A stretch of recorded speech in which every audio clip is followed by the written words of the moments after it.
Hello, everybody, and welcome. I'm so glad you're here today. My name's Kelsey Derringer, and I am the Professional Development Coordinator for BirdBrain Technologies. That means that I get to teach teachers how to code and how to do robotics and how to teach it. And that's actually going to be our focus of today's webinar, is thinking about how to teach with creative robotics. And I have, as always, my helper Matt here today. Hi, Matt. Hey Kelsey, how you doing today? I'm doing great. How are you doing? I'm doing well. I'm excited to answer some questions that are going to be coming in from Facebook. That's right. So Matt is our director and producer, and he is monitoring our live Facebook stream so that if you have any questions or comments or just want to shout out from Timbuktu or wherever you are, let us know, and Matt will let me know, and we'll put it live on the air. That's right. It's not just me and Matt alone in a Zoom chat, though. We have some other friends who are here joining us today as well, and I'm going to kind of treat you fellow teachers as our panelists today as we discuss some different ways to bring the robots that we worked on this week into the classroom. So would anybody like to, everybody want to wave hi, first of all, hello to everyone out there on Facebook land, hello. And would anybody like to introduce themselves with their name and maybe what you teach? And then also maybe something fun you've been up to lately. So does anybody want to share? You can wave your hand in front of the camera and I'll kind of call on us. How about you, Eileen? Do you want to share what you've been up to lately? Go ahead.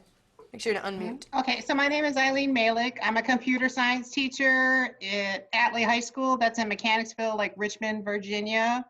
And this week, actually, it's the last couple of weeks, I've been working with the BirdBrain folk, trying to figure out how to make this Finch robot be a timer / obstacle detection. So if you run a race, it not only will clock your time, it will also tell you how fast you were going. And we had fun adventures in that because the timer never stops. And other things were, how to get it to detect an obstacle without it being destroyed or physically harmed. And we had some fun and we figured it out. So it works perfectly well indoors. So yesterday we went outdoors and nope. So I think it's because, the obstacle detectors Still are finding, Yep.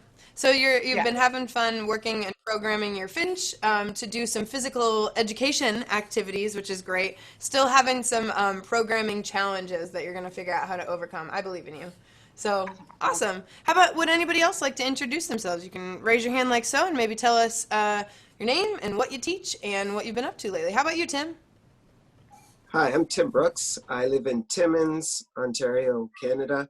And right now I am teaching online history. But I am a shop teacher and STEAM teacher at Ross Beatty Middle School in Timmins. And the cool thing I think I did today was I just made some bread. I took it out of the oven as I was signing on to this Zoom here. So it was kind of fun. I can still smell it. I can smell it here.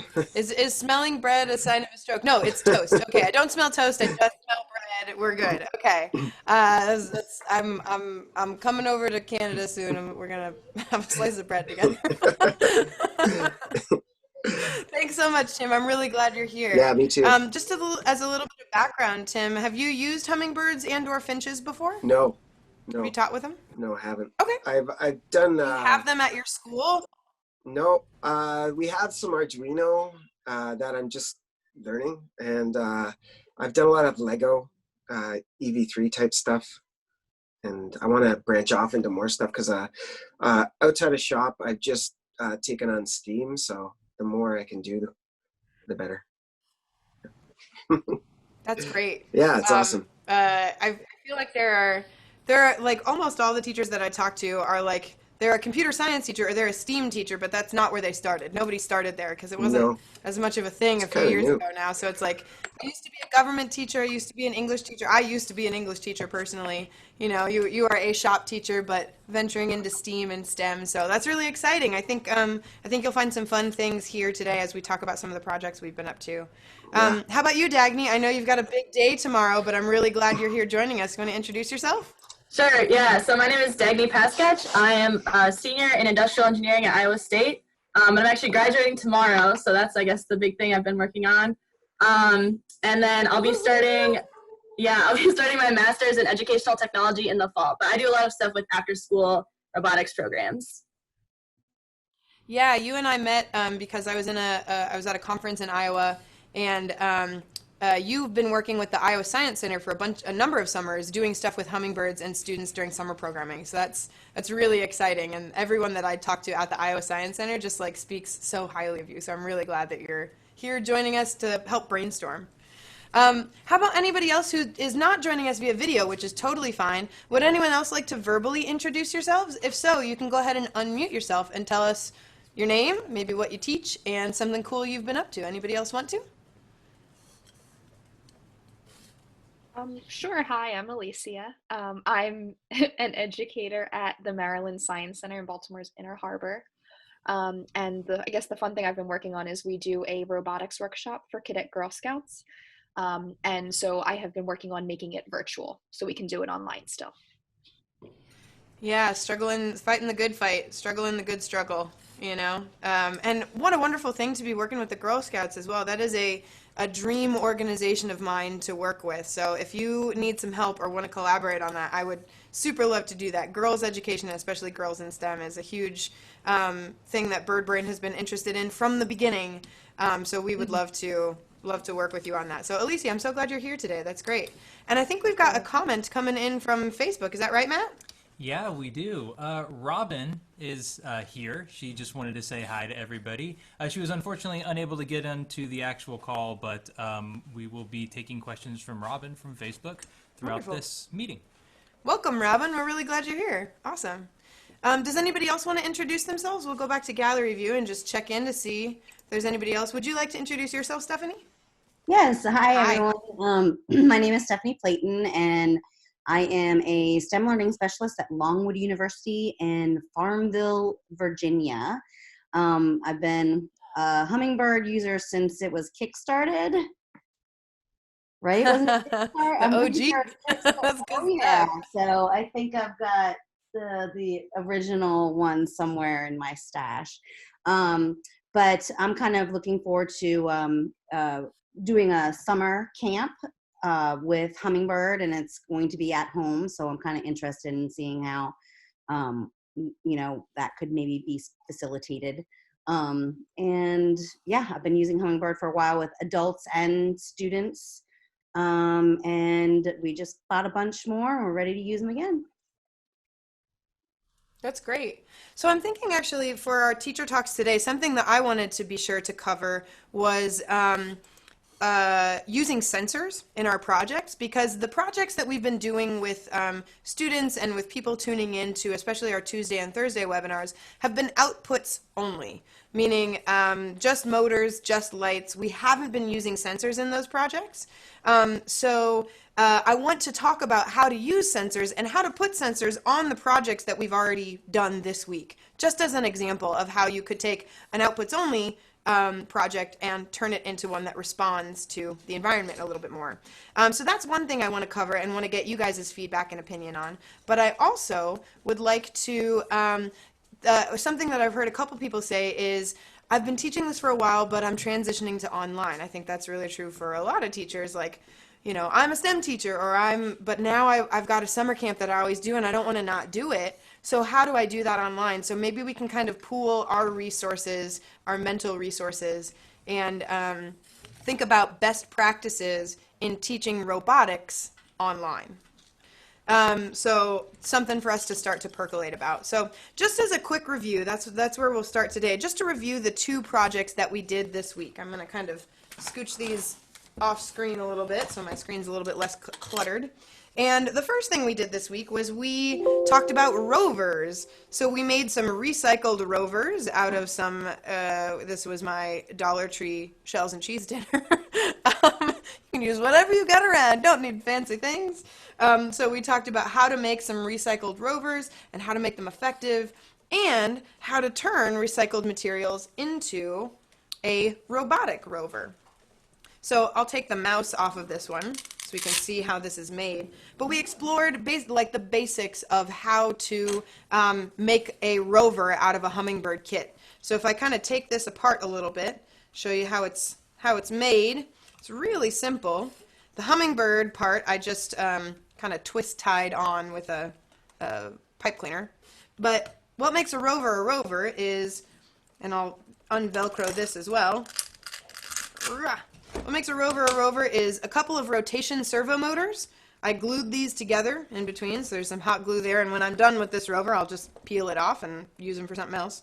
So some rotational servo motors, some wheels. The wheels come with treads, but I've misplaced the treads for my wheels in my sort of magical robot workshop here. So I used rubber bands to make some treads for my wheels, so they had a little bit more grip.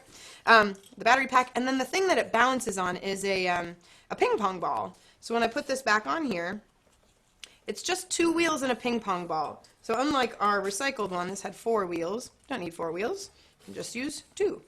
And then I'm going to twist tie this back on here.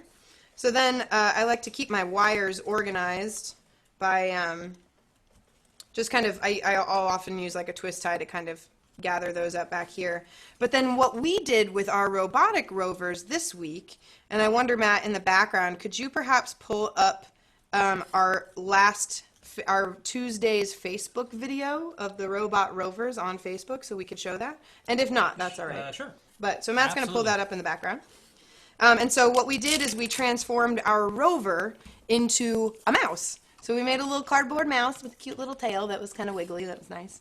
And we made a whole big giant maze over in our side studio over there. We mounted the camera up top like this, and then it was pointed down at the table. And so what the kids were able to do is through remote coding, they were able to control our mouse, our rover, in the studio here, which was really, really cool. And so, but in that project, we did not use any sensors at all. We just used 2 motors. Those were the only components that we worked with. So I think Matt has that pulled up here. I'll go to my other screen so you can see it. Yeah. So this was, you can see the maze in the upper right-hand corner there, that orange maze up there. And then this was a kid programming the mouse to move around the maze in real time. It was a hoot. It was a good time. But there weren't any sensors included in this rover project. So let me go to the group, and maybe we can go to gallery view and check everybody out. Has anybody ever done a rover project that involved a sensor? And what sensor did you use in your rover design? How did you use it? Anybody done that before? Or does anybody have any ideas about if you added a sensor onto a rover, what would you do and what would it do? How about you, Dagny? You looked like you had something. Yeah, it wasn't with Hummingbird, but something that I've done before with like other robotic rovers is that if you add like a distance sensor, then sometimes it could tell like when it's almost to a wall, with the idea of like navigating through a maze without like maybe ever touching the walls. So that could be one idea. Mm-hmm. That is actually what we did here, and I'll switch this guy over here, show you a close-up so you can see it. Our rover design that we have on our website. Put this guy here, and like so, like this. This is our rover design here with, these are the wheels with the actual treads on them, but you can see it's still just wheels and a ping pong ball. I'll set this up while we refocus here. We added a distance sensor on the top, one of our new distance sensors, and when it got close to an obstacle, it would like get close to something, see that it was getting close, and then it would back up and turn around and go somewhere else. And I just think the design of this is so funny, because this guy, I call him the grumpy commuter, because he's also got, another feature is he's got a little position servo here that just sort of turns like that, and so it looks like he's steering with a steering wheel. And so I'm going to insert this microbit, we just put it in Bluetooth mode. I'm going to put that in there and turn it, I may need to probably change the batteries. Probably super dead, so we'll use the other rover and try to put a sensor on there if we want. So you could add a distance sensor to it here, and the distance sensor, when you get close to something, it could avoid obstacles. That's totally an idea for how to use a sensor. Anybody else have any other ideas or things that you've done with a sensor and how you've incorporated that into a rover project, or how you might incorporate it? Yeah, Stephanie. I have a Hummingbird project that I did a couple years ago, actually. It's a little gator. Yeah, it's got the wheels. It's not all together. It's kind of falling apart, but this held the head on, and then you can see I have a distance sensor on the nose, and I have some LEDs in the eyes. And so I use the distance sensor here so that if something got close to the gator, its eyes would go from green to red, and then it would move towards you and make noises and that sort of thing. Ah, it was the opposite. It was not avoiding obstacles. It was like, aha, an obstacle, I will eat it. Which is great. I've seen somebody do something similar. We were doing a robot petting zoo, but we called it the Fantastic Beasts edition. So they had to make a mythical or magical beast instead of a real animal, or a mashup of a couple. And so this group made the monster fuzzy book that keeps trying to eat people. And they made that one and put it on wheels, and they hid the distance sensor in the little eyes that are on the top of it, so you really couldn't even see that it had a distance sensor. And then when you got close to it, it would chase you and try to, and it would go blah, blah, blah, blah, and it would try to bite you. It was really funny.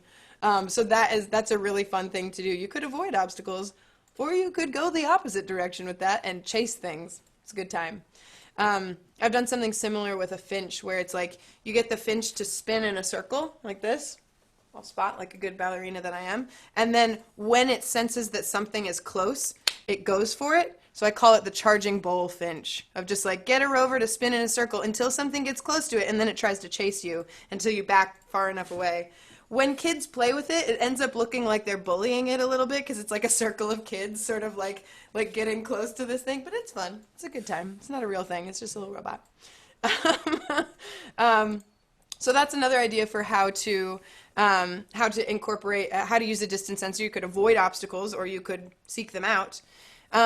Any ideas for how to use a dial sensor or a light sensor or a sound sensor? What about you, Heather? So again, with the Finch robots, I teach with those a lot, and we've been using the temperature sensors this year. And so I had the kids try to turn the beak on the Finch robot from red to blue, depending on the color of when they put their hand on the sensor, if their hand was warm or cold, and try to be able to change it by touching it. Oh, that's exciting. So you were using the temperature sensor on the Finch to change the color of a light. Yeah. That's cool. It would always be blue if I were going to touch it, because my hands are always cold. Yeah, usually when the kids touch it, they would make it red, and when I would touch it, it would turn blue. Just something circulation and youthful veins, and we don't know. That's a really good idea too. There's another cool idea for how to use a light sensor with a rover, which is to make it a line following rover. Let me go to the group here real quick, and I'd like to ask you guys, has anybody ever done any line following stuff with any robots? Yeah, what have you guys done with line following rovers? Does anybody want to unmute and tell us what did you doing like what are they called? The little itty bitty ones. Yeah, Ozobots. They do that. Ozobots and Root Robot. Yeah. I've done line following stuff with. Yeah, Root's really fun with that too. They do some cool things. So if you want to, those are cool projects too.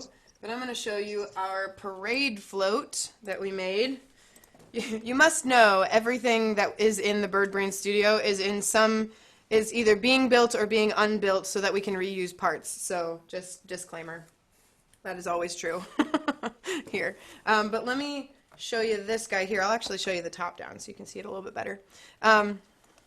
This is also my off-brand quarantine snacks. Not Cheez-Its, friends, cheese nips.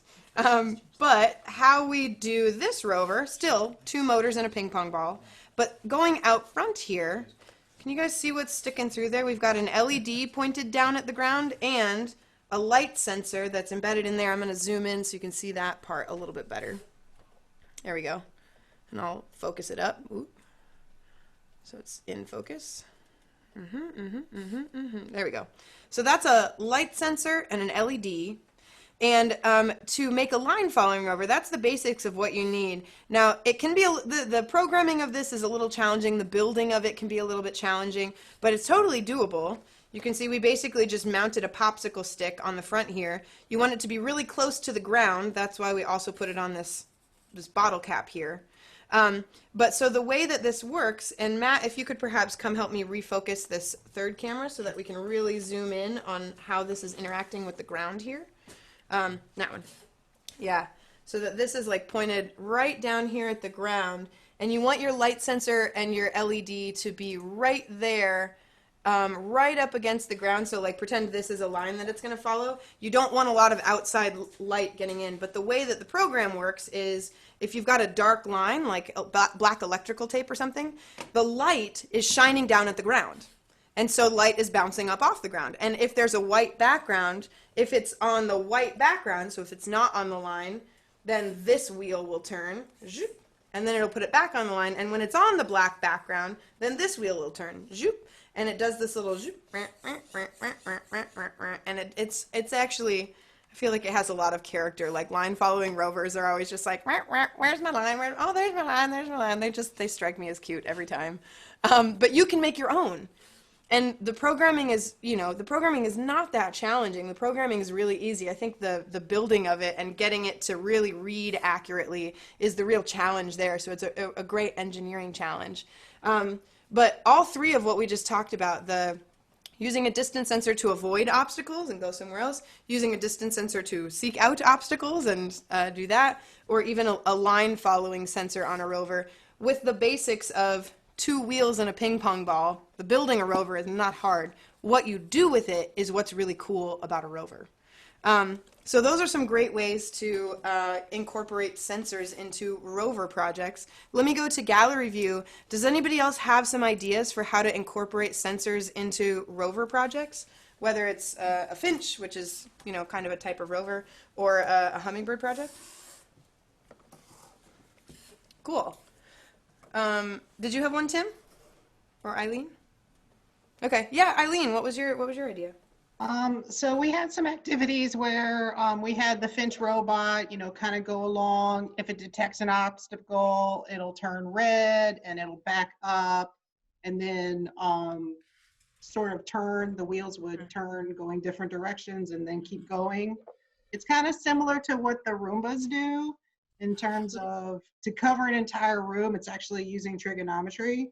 It's constantly making triangles, and when it comes in, contact or detects an obstacle, it'll back up slightly and then continue on with the triangles. So that's a fun triangle. That's a fun little project. I'm excited about the new Finches because apparently they track lines, and you could actually, the challenge could be, hit every spot of this room. Without like bumping into walls and stuff. Yeah. Actually, let me show you the Finch 2 just to show you that it can do some line following. So I'm going to come spotlight myself again here and go to my top down so you can see that. So here's the new Finch 2, and on the bottom, it's got line following sensors here. So it's actually got 2 of them, which can make for some really cool and interesting things. Like you can track with just this one, you could track a line with just this one, or you could add kind of a double sensor thing in there where like if it's tracking a line here but not here, it turns right, but if it's here and not here, it's left. Like you can make some decisions because you've got 2 points of contact with the ground. And if I come back to this shot over here, you see that this Finch has the same thing in common with it that this does, that the line following sensor, I think that one of the most important things about it is your line following sensor, your light and your sensor have to be really close to the ground. It's got to be a sports model of a car. It can't be a monster truck, right? It's got to sit real low, just like this Finch here. It also has to sit really low to the ground. It's a really low profile robot so that the line follower sensors can work. Not a monster truck, this Finch, but the wheels on the new one are much sturdier. They're pretty cool, but they both sit real low to the ground so that they can do line following. So I forgot to point out the coolest thing that we do that I think, this is strictly my opinion, the funnest thing that I've ever done with a line following rover is to make it into a parade float. So you've got like your basic rover design here, but then you turn it into something cool. So this one was a playground. And so you can use the same Hummingbird. We use different ones for a variety of reasons, but like the merry-go-round spun and the, what is that? Teeter-totter teetered and also tottered. And the swing swung. Like it was really fun. And it's just like, that idea actually came from a Spanish teacher, and I am completely blanking on her name. If anyone thinks of it, please let me know. I think it might be Rochelle. I can't think of her last name, but a Spanish teacher who was using Hummingbird in her classes, and she did a Cinco de Mayo parade. So she was using this concept. She was doing, computer science. She was teaching Spanish, but was using computer science in her Spanish class so that the kids were bringing to life things they were learning about Spanish culture. And they had a little Cinco de Mayo parade down the hallway. She put a piece of black electrical tape down her hallway, and people could come stand at their door and see them go by. And it was a vehicle to teach other classes about it.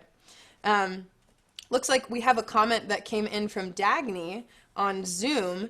She says that do you want to speak to that a little bit, Dagny? You want to unmute? Oh, sure. I was just thinking, I could really see myself using the parade float idea in camp this summer, because we're always looking for things that we can have, in a showcase at the end of camp, to show, friends and family, what we did at camp. So with the parade float idea, that's super cool, because, if each group works on their own parade float, but that all kind of comes together as, a big thing at the end. So that's pretty cool.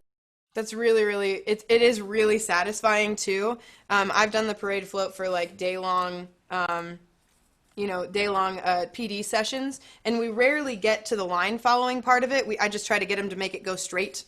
That's their goal. Harder than it looks. But then we set them all up, and they have a distance sensor on the front so that if it gets too close to something, it'll stop, so they don't try to climb the walls and stuff or run into each other. We call it the safety feature of the parade float. And it's so gratifying at the end of the day. I always all right, welcome to the 2020 Rose Parade float. And I give them a theme. The theme for the 2020 Rose Parade this year was the power of hope. And so I gave them that, and they had to come up with something on that theme, and they could interpret that any way they wanted to.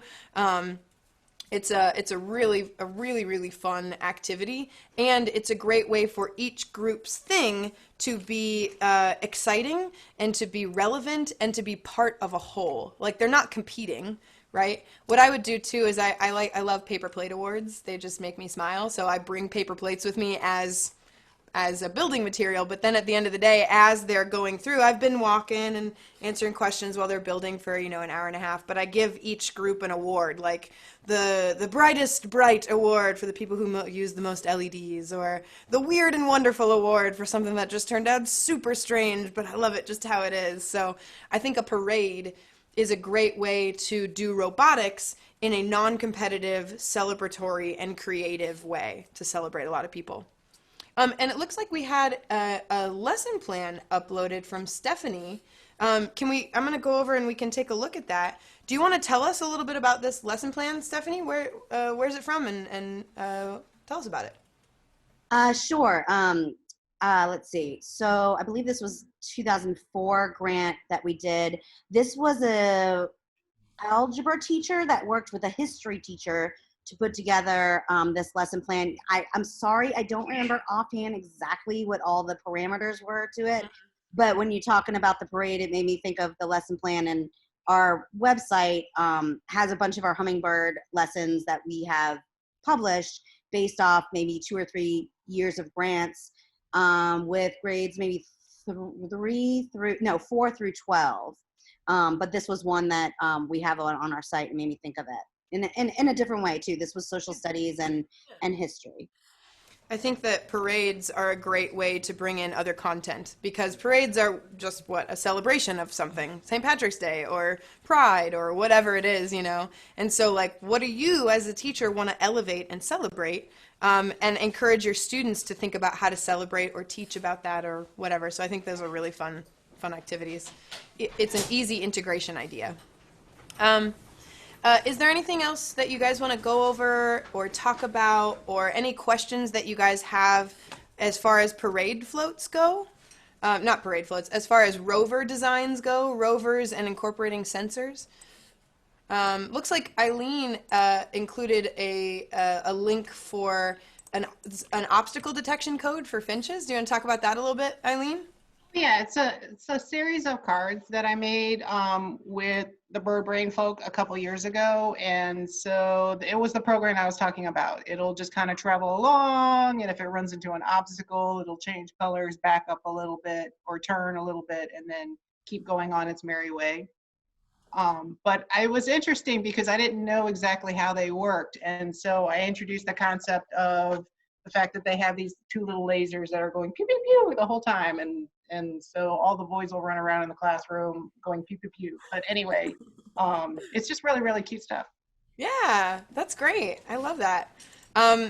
And you know what we'll do, for those of you tuning in on Facebook or watching this later, we will put the links for these, like after the video is done, we're going to copy these links. We have them up here. The 2 links that have been shared so far, we will put those in the comments on the Facebook page video, like after it's done, not live, because then they only appear like when they appeared during the video. So we'll put those links up attached to the Facebook video afterwards. So if you're looking for those and you're watching not between 2 o'clock and 3 o'clock on Friday, May 8th, look in the comments. Those video links are there for you. Okay, cool.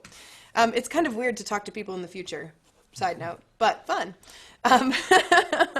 Okay, so good things about rovers. The other project that we did this week, and that was a really robust conversation that we just had, guys, about like incorporating sensors into a project. So that was great. Let's keep it going. So this project the other project that we did on Thursday, we've done this one a couple times, and it just makes me chuckle every time. Just a little bit of the history of this project. Right when all of this really struck and everything started to shut down in mid-March here in Pennsylvania, BirdBrain realized that we were going to have to kind of like pivot as to how we were reaching people. And so the very first student-facing webinar that we did during coronavirus time, we've done a lot of student-facing stuff and teacher-facing stuff in the past, but our first like coronavirus response webinar was a Friday thing. It was called Cardboard Creations, and we made this little box puppet. And Matt, who is both a wonderful director and producer and also a fantastic maker, I had made a design for a puppet that, in all truth, was not great. It was fine. Matt came up with this one, and we video chatted, and he taught me how to make it, and then I taught everybody else how to make it. But this little project is so cute, and it's so fun, and it works really great. It's a little string. I made a little pull tab there on the bottom. The string pulls on the inside of the lip there and comes down through a hole there, and then a rubber band goes from the bottom of the lip there through to the back of the box. You can see what you guys are just learning all about what my guilty pleasures are during quarantine. This is terrible. Okay. So where the string pulls it down, but the rubber band pulls it back so that the mouth doesn't get tired and just hang open. So this was our very first like coronavirus quarantine project that we did, just using, regular craft supplies. But to turn that into a robot is really pretty simple. Let me, I'm going to plug in this thing right here. I'm so sorry I didn't do that earlier, Matt. So I'm going to give Matt a chance to program this guy a little bit. But just thinking about how this works, and I'll refocus our camera as I talk here. Chelsea, if you put the mouse microbit into I can do that. orange puppet, yep. Sure. Switching out microbits is the best. Okay. I'm gonna put that guy in there. Turn it back on. Cool. So this little guy, and I'll refocus one more time. We are connected. So you can see the cousins next to each other here. Same exact design, but there we go. This one is robotic to open and close the mouth, and it's got a secret behind his hat. He's got some flowers up there. Tilt it up just a little bit more. But makes for a fun little project. But the way that this works down here, I've got a motor that's inside the box there, and the motor, as the motor turns, you can see it spinning there. It's pulling on that string, and so the string is opening and closing the mouth. Same exact mechanism, but we just motorized it. But again, this doesn't. Those flowers make me smile. Someone said, "Who is that?" Stephanie says, "Perfect for Mother's Day." That's right. That's where I hide my flowers for my mom, is inside my bowler hat when I show up for Mother's Day. This doesn't have a sensor on it, again, because we're trying to keep things really kind of simple and approachable. But there's lots of ways that you could add a sensor on there. I wonder if we could brainstorm for each of the sensors, the 4 different sensors that come in the kit. What's a way that we could incorporate each one of those sensors? Oh, and it looks like we might actually have a comment coming in from somewhere. What do we got, Matt? Yeah, we do have a comment actually. Robin from Facebook was wondering if we could look inside the mouth. I'm actually not sure which mouth you want to see inside, the robotic one or the... We'll look inside both for you, Robin. Yep. We'll take a look. I'll come here so we can see it. So we'll look inside this mouth here. So the mouth, the string here comes up and over the bottom lip. I think this is the trickiest part for folks.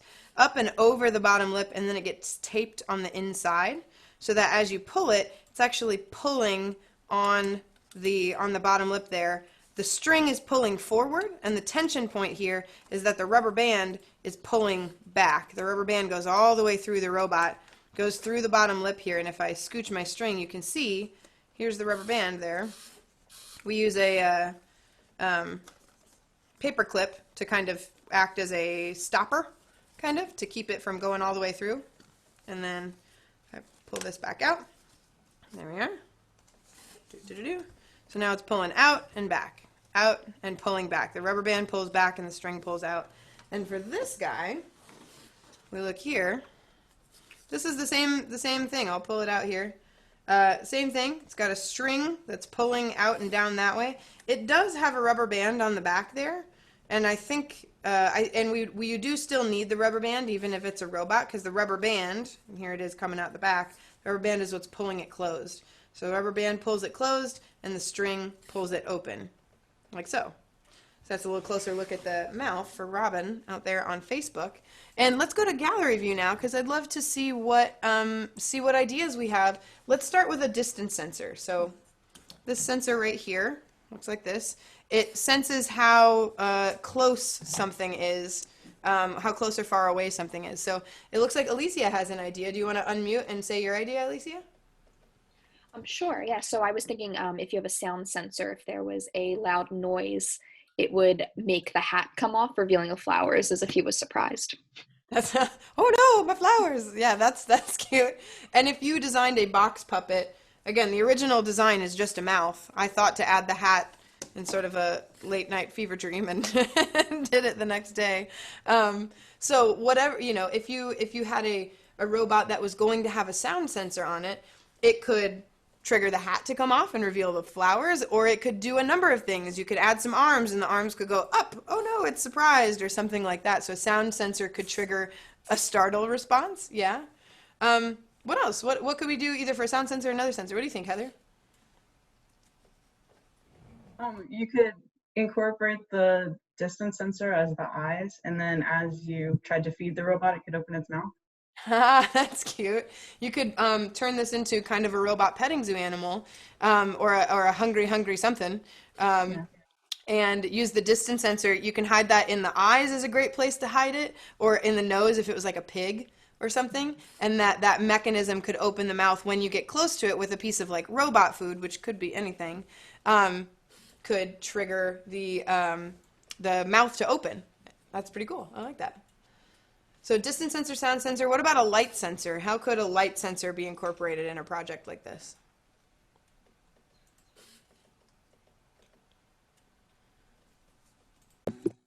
Okay, this is sort of like a weird idea, but like you could do something where instead of like being looking like a robot, you could make like a castle, and that could be like a drawbridge, and maybe the drawbridge goes up at night. So like if the light is off, then it comes up, and then in the morning it can go back. That is such a cool idea. So it wouldn't be a character, it would be a castle. And so the function of a drawbridge is to keep the whatever's inside protected. And so the drawbridge goes up at night. So when it's dark, it goes up, and when it's daylight, it goes down. Wouldn't it be great if they just had robots back in medieval times so that they wouldn't have to like raise and lower the thing or be like, oh, it's dark outside.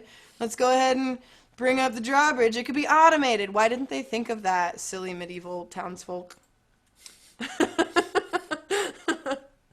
So we've got that's a really funky idea, but Dagny, like really thinking outside the box. So we've got sound sensor, distance sensor, light sensor, and what about a dial? What could the dial sensor do? It goes from 0 to 100. It kind of works like a volume knob. What could that do? It could be kind of used as like a tease, like he's starting to reveal underneath his hat, and then slowly more and more, and then maybe covers it back up and then reveals it, that sort of thing. Yeah, you could use it to kind of puppet in real time. So all the things we've been talking about are sort of like binary, like it's either bright or it's dark, or it's close or it's far away, or it's loud or it's quiet. So it's just like there's a trigger point. But the dial, I think, really invites us to think about using, like, mapping the 0 to 100 of the dial onto, like, the 0 to 180 of the sensor. And so as you turn the dial more, it could slowly, sort of incrementally change something about it. So it's not that the hat is up or down, it's that the hat could go all the way from, like, down here to up here. And you could do that in real time. I think the dials are a really fun way to think about, like, puppeteering. Almost, because you can make something move not just in a, let's say, robotic way, right? But they could move in a little smoother way. I think dials are really fun for that. That's cool. Well, we did it. We figured out ways to incorporate the 4 different sensors in the Hummingbird kit in both of these kits. I will point out, though, that the Hummingbird also has some other sensors built into the microbit part as well. Just realized I left a battery pack on. Let me grab a microbit and just kind of show you what the other sensors are that you can work with, because there's more than just the 4 sensors that come in the kit. There's also the sensors that are built into the microbit. So I'm going to focus my camera again. So here's our super duper uber close-up of a microbit, and that's really good because on the back you can see that it's got other things. It's got an accelerometer, it's got a Bluetooth antenna, it's got a compass. The microbit has other sensors that are built directly into it. And so these sensors, the accelerometer, it knows when it's being tilted on an X or a Y axis. So that, I think, is really fun for rovers. If you use radio frequency, if you're using mate code, if you use radio frequency and connect 2 microbits to each other, you can use one microbit as a tilt remote control. And as you tilt it, the rover goes forward, and as you tilt it back, the rover goes back, left, right, stop. And you could even build a code where the more you tilt it, the faster the rover goes, things like that. So using a microbit and using the accelerometer as a remote control for a rover is really fun. Using the accelerometer as a way to puppet something like a little bot. I've done a class like that where as we tilted this microbit, the little bot's head was looking up and down and side to side like that. Oh, it feels good to stretch my neck too. But that the accelerometer is really fun for puppeteering as well. Looks like we have another comment coming in. What do you think, Matt? What you got? That's right. Robin wrote in again and had the idea of making a classroom assistant so that if it gets too loud in the classroom, the light could come on or perhaps the hat lifts. How in the world? Doreen agreed that that was a great idea. Yes. How in the world did she think of a robot assistant, Matt? I wonder.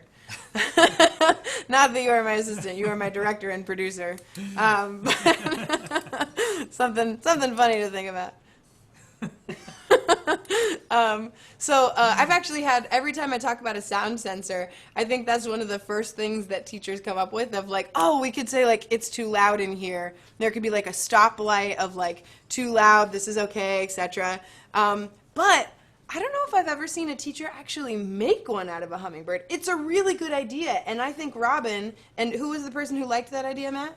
Doreen. Doreen. I think Robin and Doreen, y'all gotta do it. Y'all gotta follow through it. Y'all gotta show us what it is. So I think that's yeah, Matt agrees.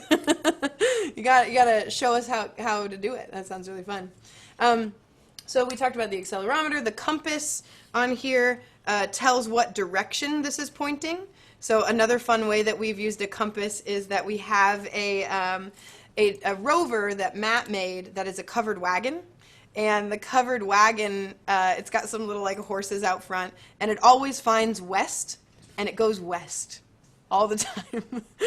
It basically works like a line following rover, but instead of using a light sensor, it uses a compass as like its line that it's following, a compass heading. So let me tell you guys where to find all of these things though. And can you help me resize this window, Matt, so that it'll work in our split screen? Cool. So I want to show you where to find all of these resources on our website so that if you want to put a sensor in your project, it's really easy to find where to do that. So let's head over there. There we go. So if you go to the programming tutorials for any of the languages that we work with, whether it's MakeCode or BirdBlocks or Python, Java, all those things, if you go to the programming tutorials and you open that up, those programming tutorials have little modules here. And they show you each piece, the LEDs, the motors, each different kind of LED and motor. There's a little module that goes with that. And there's a little module for each sensor as well. Our whole theory here is that you should not have to know everything in order to do something, right? But so like, for example, a distance sensor. I always love these tutorials that Matt made too, because they kind of show you the distance sensor, they kind of show you how it works, and then they also show you it with a little project. And I think that's so funny. So that you recognize that rover right there. So we made a little obstacle detecting rover there. He's avoiding obstacles. And if I go to the compass, I think the compass has that covered wagon in there. So it's right now the way that he did that in this program, the compass was changing where the servo was pointing, or you could use it in something like a robot that always goes west. I think we called it the Manifest Destiny robot or the Go West Young robot or something. It makes me laugh every time. Names, yeah. This has got a bunch of names. If you have any names for what we should call that robot, let me know. But even like the buttons, we didn't even talk about the buttons. The buttons are pretty cool. So like when you push a button, it can trigger something to happen. It's another type of input. And all of that comes back to, and so with this one, he used it to control a hula dancer, which is pretty fun. Oops. Here we go. I'm awash in cardboard over here. But all of this comes back to this model of robotics that we use here at BirdBrain, and I'm sure other people do as well. This is not proprietary as far as I know. The model of robotics of like, what is a robot? A robot is something that can sense and think and act. So what we have been doing in most of our workshops so far is we've been focusing on the thinking and the acting, programming something to happen. But when we start to use some kind of an input like the A and B buttons or the light sensor or the distance sensor, that becomes, that makes it a really, a true robot rather than just like a programmable kind of toy, something like that. So I guess one other way that we used the sensors when we were talking about this guy, the kids were controlling this rover with their arrow keys. So if you're using a program like Snap, you can use your keyboard keys as a form of input too. I don't know if it's technically a sensor, but it is a form of input. It's bringing information in, it's deciding what to do with it, and then it's doing something about it based on the program that you built. Looked like we had one other comment from Eileen. What we got? What do we have? Matt? Oh, yes.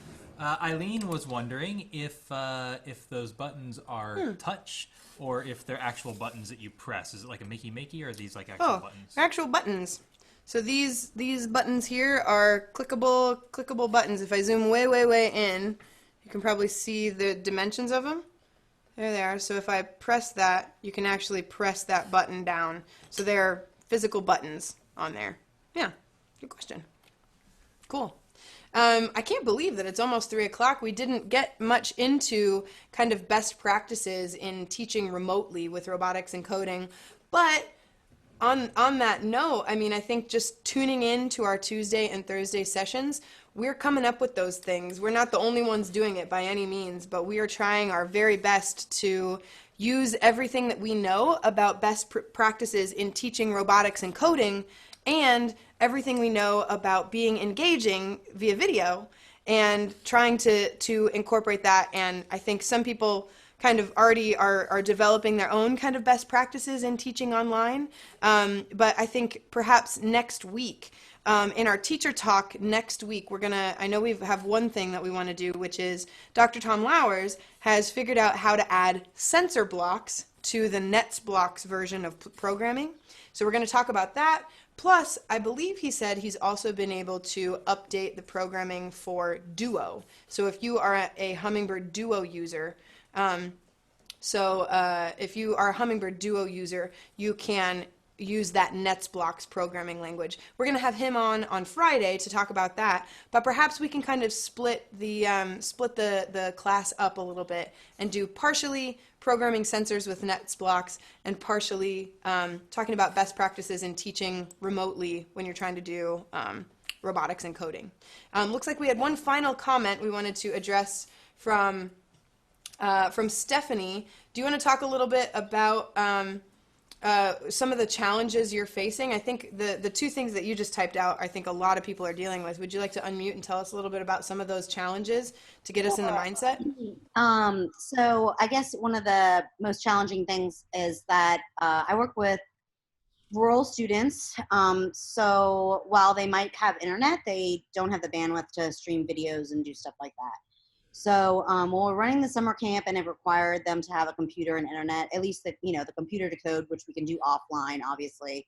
But as far as how we're going to teach them how to use the robotics without doing any video streaming is going to be challenging. And right now, I know that the director and I are talking about using things that might not use a lot of bandwidth, like using like the Remind app to help them with things or pictures, or using Goose Chase to help them determine different parts of the robot and be able to take pictures and send them via data, phone data and stuff. But I don't know. I didn't know if anybody else had any other ideas as far as how to best facilitate it with minimal internet and bandwidth use.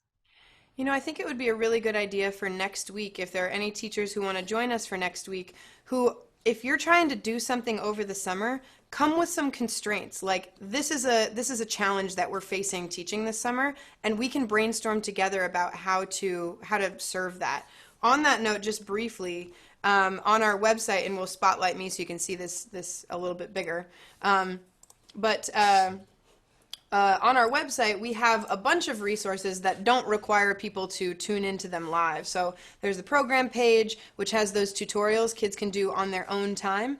Doesn't require them to stream video, just requires them to be able to access the internet, but they could do it on their phones or on their computers. But there's also a bunch of printable resources as well. So if we go to the resources tab here, that has a bunch of printable resources. So things like these coding cards here, especially MakeCode is an online programming language, as is Snap, although there is an offline version of Snap as well. Is that correct, Matt? That is correct. Okay, thank you. I didn't want to misspeak. But Bird Blocks, which they can do on their phones, so if they don't have a computer, almost everybody has access to a smartphone these days. So you could use the Bird Blocks coding cards, and I'll click on these just to show you what they look like. These coding cards are something that you could print out and send to your students. So they show you on the front how and where to plug in a, say, single LED or a tricolor LED. And then on the back, they give them some sample code of what that would look like in Bird Blocks, plus a little challenge of, okay, write a program that makes the LED blink faster now. And so these, what we like to do with them is we print them out double-sided and cut them in half, laminate them, put them on a key ring, and send those out with a kit. So if your kids have access to a kit, if they can, switch off on that, or if you can drop those off, you can code entirely without the internet, if you're using Bird Blocks and those Bird Blocks coding cards, or Snap and the Snap coding cards. So that might be a good, exciting thing to try with your students if they have limited internet access. So just looking at the time here, our time is just about up. It's just about over for our webinar today. So let me share with you a couple of resources that you should access if you want to get a little bit more information about BirdBrain. Let me grab my cardboard shenanigans for a moment. Here we go. Cool. So if you haven't yet, you should absolutely check out our Robotics at Home page on our website. On this page, you can find all of our live and upcoming classes, and tune in live on Zoom or live on Facebook, and you can participate with us there. Plus, there are free courses for you to take at home, so that you and or your students, they're for students, parents, and teachers, for you to take at home to learn how to use your Hummingbird with either Bird Blocks or MakeCode. Plus, there are some really cool project video series on there too, like the Robot Petting Zoo, which we we mentioned today, moving masterpieces, all kinds of fun stuff like that. If you have any questions about anything, including ordering, you can email us, info@birdbraintechnologies.com, and you can also order directly from this page as well. We are able to ship, our warehouse is up and running right on time, so we are able to ship anywhere, even directly to your house. And we're even able, if you're a teacher, if you get some funding, your billing address doesn't have to be your shipping address. So we could, you can have one billing address, and if you needed us to ship these to families or ship these to your house, we certainly can. So we're here to answer any questions that you guys might have. We want to hear how it's going for you guys. So you can tag us in any posts that you make on social media at BirdBrainTech, #Hummingbird Kit, or #Finch Robot as well if you're doing things with finches. But from all of us at BirdBrain Technologies, thank you so much for joining us today. Really enjoyed my time with you teachers here. And if we can go to gallery view just briefly, thank you so much to you teachers who joined us today for all of your ideas, all the work that you're doing, and for participating today. So should we wave bye to everybody? All right. Bye, everybody. All right. So the live stream is over, but if you guys want to hang out, I can hang out for a minute. It's just us chickens, as they say. How did this go for everybody? Did this give you guys some good information and a good stream for everybody? Good class? Yeah. Great. Well, thank you guys so much for joining today. I really appreciate all of you guys' participation and your questions and your expertise. This is like my preferred number of people to be here too, so that we can all kind of have this sort of camaraderie in this panel feel. So have a good weekend, everybody. Stay safe, stay dry. It's raining here. Don't know where you are, but and have a great weekend. So thanks so much, everybody. Hope to see you next week. Thanks for hosting. Thank you. Oh, yep, I can hear you. I have a robot that I've been working with. I got the remote coding to work with the kids, and I've been doing it for about a week with them now. And I wanted to show it to you guys. What? What have you made? What in the Sam Hill is that? That is amazing. It's Pascal from Tangled. Bring that back up here, Heather. I'm not done admiring your work. Bring that back into camera frame. You guys could actually code it from where you are, like I've been coding yours. Yeah. Really? Can we? Can you? Yeah. How so? What? How's it hooked up with Netsblocks? Yeah, I've got it on Netsblocks. Do you want to But share I don't know the how to. Netsblocks I don't know link how with to. us? I could. I'd have to. It would take me a minute though. I don't know if you have time on here or not. If we should do it. I have a meeting at 3:30, but I don't need to reset anything for it. I don't even need to change the watermarks or anything. So Okay, I'd love to hang out for a minute. Okay, give me a second. Let me see if I can just get you the link. I can put it in the chat. And And I hopefully know I you're won't probably usually focused on that, but what is that sculpted out of? So I used styrofoam and then ping pong balls for the eyes I cut in half. And then I just did a lot of painting. And then I did fun foam. It's remarkable, Heather. It looks just like Pascal. Yeah. It's so cute. All right, And we record these webinars to put up on stuff, Right. but is it okay, wait, before we stop it, Yeah. Heather, would it be okay with you if we continued to record this part and put this part up too, just to elevate the work that you're doing? yeah, if you want to. Okay, cool. Well, we'll keep recording then Alright. until the end here, but that's so great.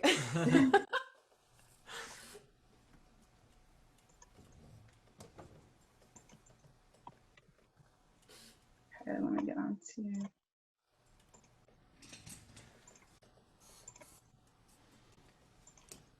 Man, you guys can't see it, but it's a huge mess over here, okay? So I can help clean up. No, it's just robots that need to go back on the shelf, but it's good time. For some reason, I can still see. Let's see. Oh, here we go. If I click on this, maybe. I'm trying to get back to where I can put it in the chat window. You're good. And I'm having trouble getting the screen. You're tiny on the side. Oh, Oh, yeah. here we go. Exit minimize. There we go. I got it. Okay, so Yep. then if I go to chat here, I should be able to put it in here. All right. Ooh, I'm excited. Ew. Woohoo! Never been Alright. on this side of it, actually. I know. This is I'm I feel like All right, let me put it up higher so you can see it. Hold on. great. Okay. And we'll just share our screen like this Yeah. so that So I'm going to go ahead and hit C to connect. Let's see. Oh, it looks like you've frozen. Oh I'm no. gonna click the arrow. Yeah, the flag. Okay, now you can connect. Okay. Great. Chat one more time. Yeah. Let's connection restart. Okay, Connected. we were already Fantastic. connected. All right, and then Let's see what the Tri LED does. I'm so double click excited. that. Can we do the settings to make the blocks a little bit bigger, Matt? Oh, sure.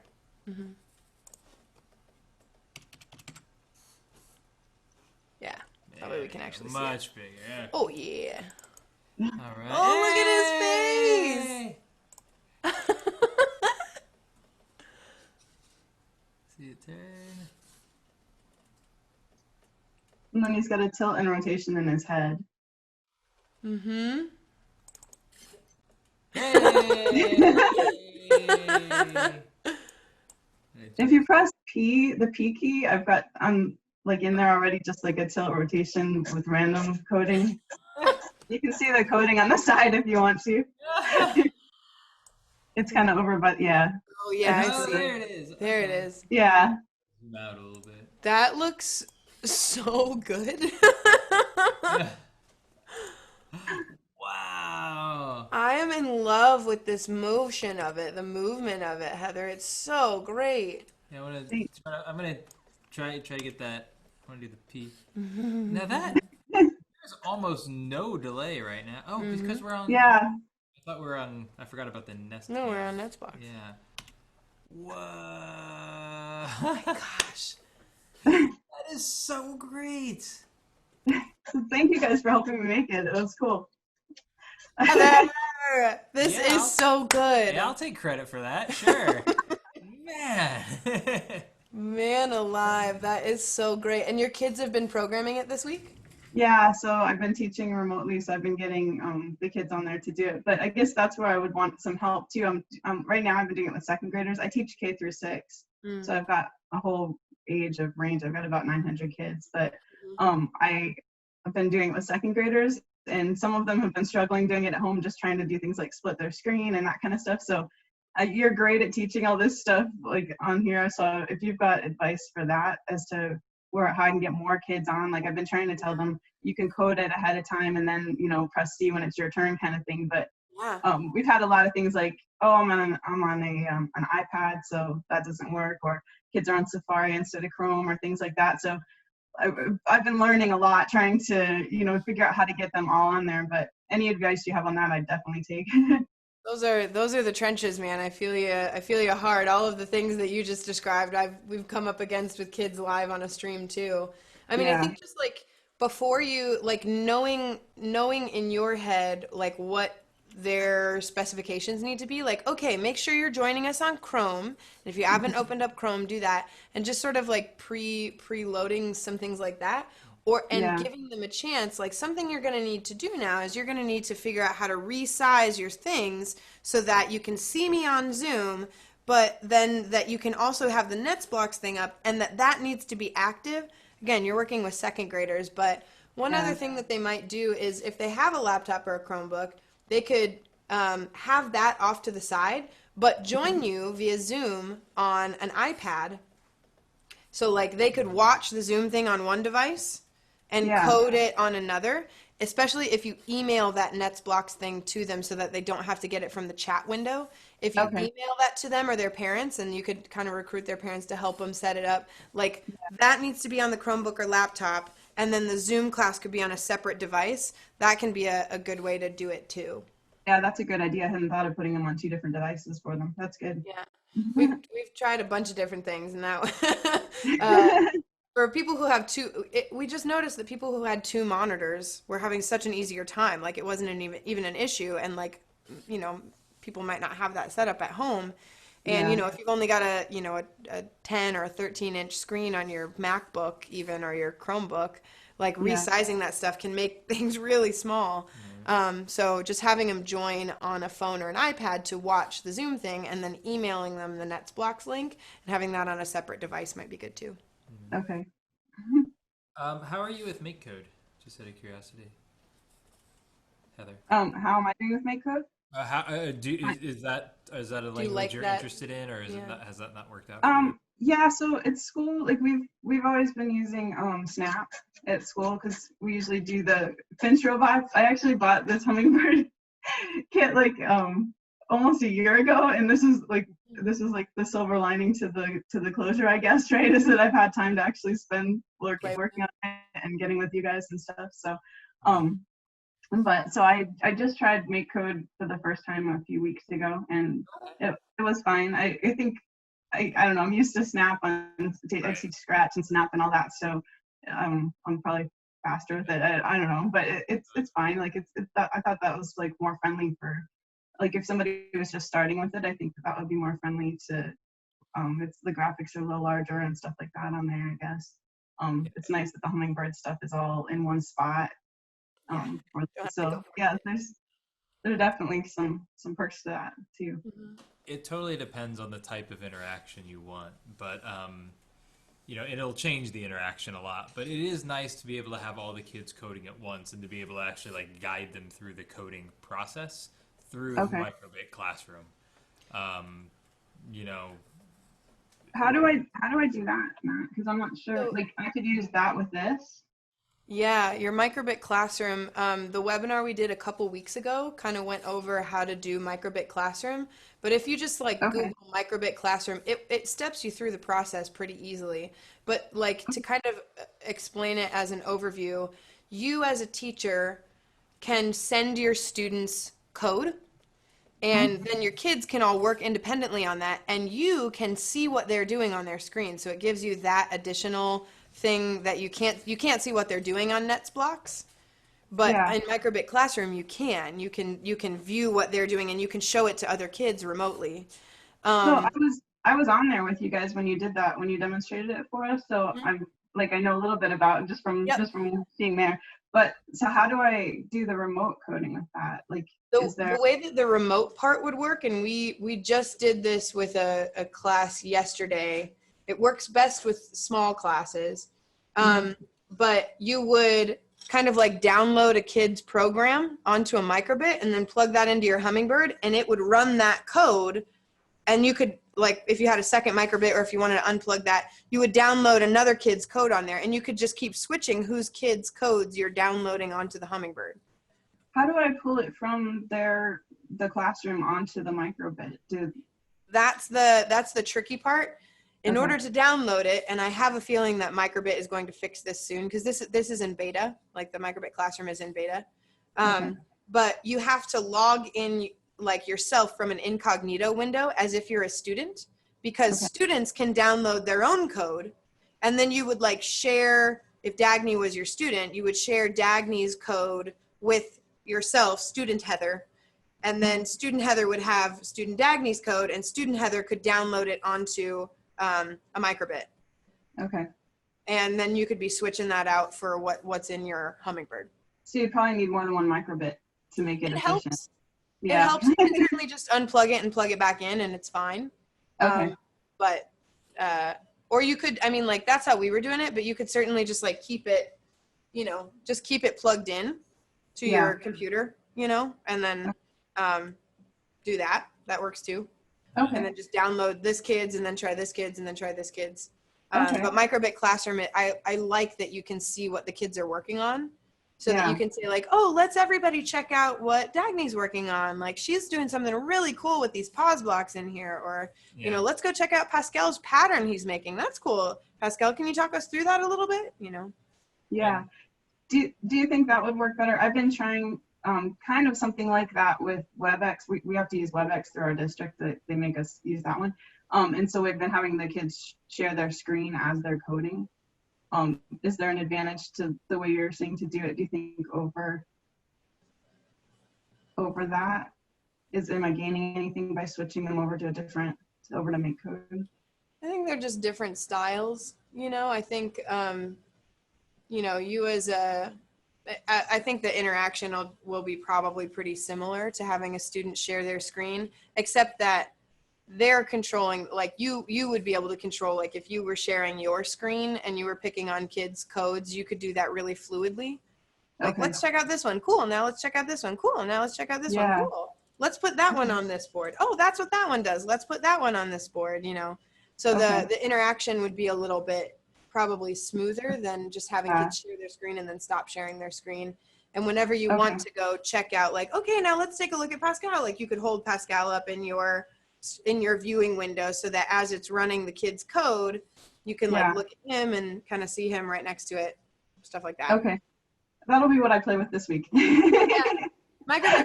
It's really, really intuitive. It's really, it's pretty easy. The best hack though, because they explain it, they tell you step by step how to do it. But the best hack to download their code onto, the board, you have to sign in yourself as a student in an incognito browser. Oh, okay. Good. Yep. That's good to know. Yep. Well, I'm just, look at him. He's so fucking cute. Well, thank you for letting us record this portion, Heather. If we have time, we'll edit it down a little bit. But it's just really wonderful seeing what you are doing with your class. Look at him. So cute. I want to spotlight him so he's really, really big. Can you help, Matt? That's right behind the camera. Can you spotlight him? And then we'll run the code again just because I want to see it big. P. Hit the P. Oh.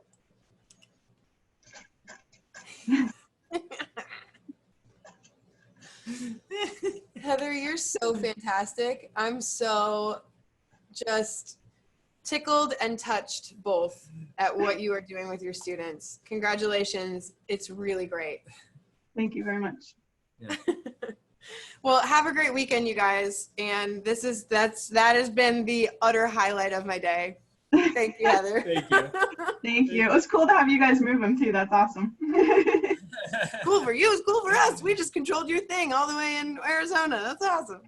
All right, y'all. What are you here? Thanks so much, everybody. Thank you. Bye. Thank you so much for joining us today. We can't wait to see what you make on social media. On Twitter, Instagram, and Facebook, you can tag @BirdBrainTech or #HummingbirdKit, or you can even tag me. If you have any questions, be sure to email us, info@birdbraintechnologies.com. We can answer questions about purchasing, about learning, about teaching, and about professional development. If you haven't been there yet, be sure to visit our Robotics at Home page. There you can purchase a kit for yourself, learn how to use it, and even join one of our upcoming webinars. Until we see you in class, thanks for watching from everyone at BirdBrain Technologies.